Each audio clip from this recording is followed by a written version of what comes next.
जोरावर के भी हैं, लेकिन इसको हम अपने जनपद में सभी जगह लागू कराएंगे, क्योंकि रोडवेज बसें हमारी पूरे जनपद में ही चलती हैं, चाहे अतरौली हो, चाहे दादो हो, चाहे छर्रा हो, अकराबाद हो, कहीं भी हो।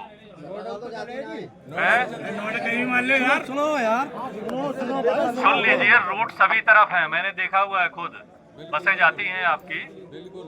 तो ये इसमें सभी संबंधित जो इंस्पेक्टर हैं, हालांकि फिलहाल मैं इस पे लेटर जो आपके उच्च अधिकारी हैं और वर्तमान में सीओ साहब साथ में खड़े हैं, अभी फोन किया तो दूसरी जगह व्यस्त थे, छोड़ के फिर तुरंत आ गए हैं।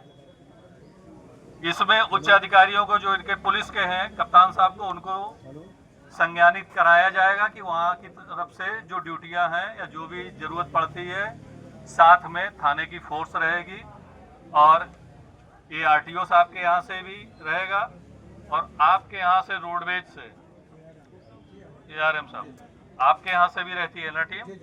हाँ, आप भी अपनी टीम लगाइए और ये अवैध रग्गामारी इसको बंद कराना है। ये तो मतलब गवर्नमेंट के हित में, हम सभी लोगों के हित में है और हमें इस काम को करना है।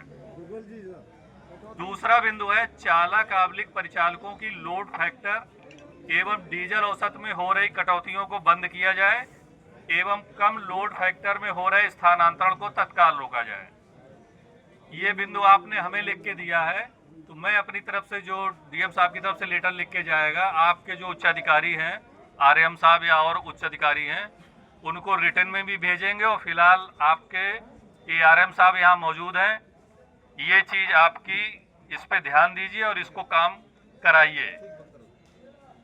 एआरएम साहब क्या कह रहे हैं, सुनिए। बंद करा रहे हैं,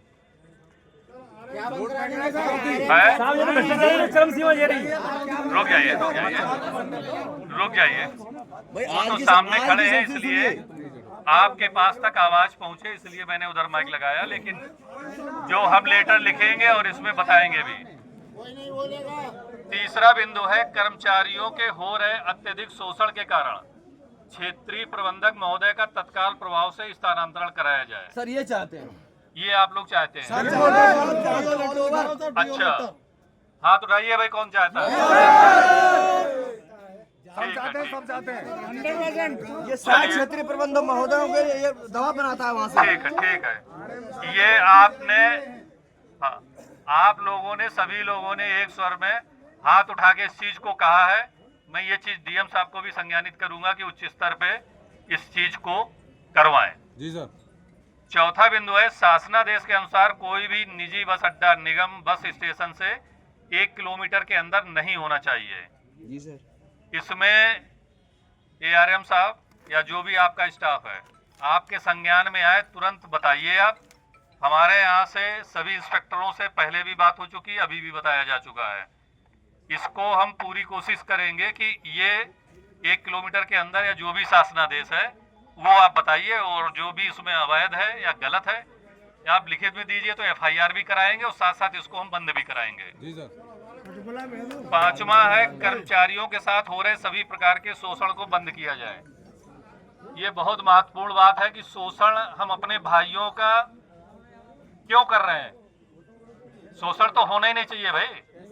जो जिसको जिम्मेदारी दी गई है वो सरकार की तरफ से पैसा, उसका वेतन दिया जाता है। ये शोषण वाली बात बीच में कहां से आ रही है? अगर ये हो रहा है तो ये बहुत गलत है।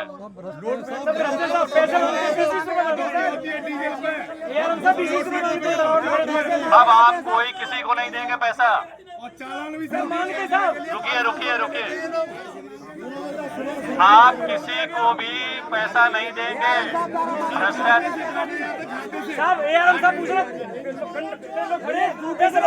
अरे सुनिए भाई, आप शोर कुल मचाएंगे, सुन नहीं पाएंगे। मेरा कहना ये है, इन बातों को हम भीतर कर लेते तब सही रहते। आपके सामने बात हो रही है, फिर भी सुन लीजिए, सभी सुन सुन लीजिए। लीजिए, शोषण वाली बात में अगर किसी को आप 2 पैसे देते भी है तो आप भी उतने जिम्मेदार हैं। आपकी भी जिम्मेदारी है कि आपका शोषण ना होने पाए। आप कतई किसी को ना दीजिए। आप मेरी समझदार कर दिया साहब, पैसे न देने पर मजबूर किया जाता है। 4 दिन की, अरे भाई मेरी सेवा समाप्त करी, 1 महीने से ड्यूटी नहीं गया साहब, पैसे देने की वजह से। 500 रुपया देके ड्यूटी भेजोगे?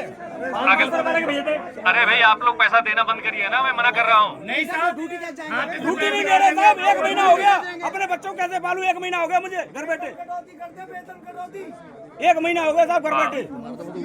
चलिए मैं इस चीज को भी डीएम साहब के संज्ञान में लाऊंगा। हाँ, अगला है मैंने कोई जुर्म किया नहीं, कोई बिंदु संख्या 6।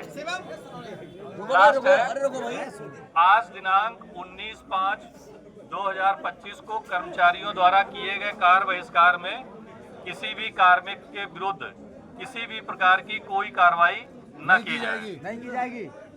ये कार्रवाई के संबंध में एआरएम साहब मौजूद हैं, क्या बताएंगे? बोल दीजिए।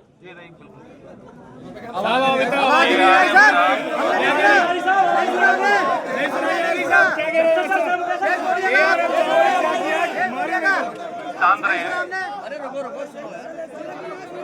ठीक है, इसमें ये सारी बिंदु जो भी लिखे हैं सारी जानकारी में आ गए हैं। इसमें दोबारा खिलवाइए। आपको हम पे भरोसा है पूरा है तो फिर सुन लीजिए ना। ये सारे बिंदु हमारे संज्ञान में आ गए हैं, ये हम डीएम साहब के नॉलेज में डालेंगे और कोशिश करेंगे कि एक हम मीटिंग डीएम साहब की अध्यक्षता में जिले पे, जिसमें आपके भी प्रतिनिधि रहें और आप लोग भी रहें, जिससे इन मीटिंग फिर तो यही होनी चाहिए वर्कशॉप में। ना ये आपके घर में रख लें।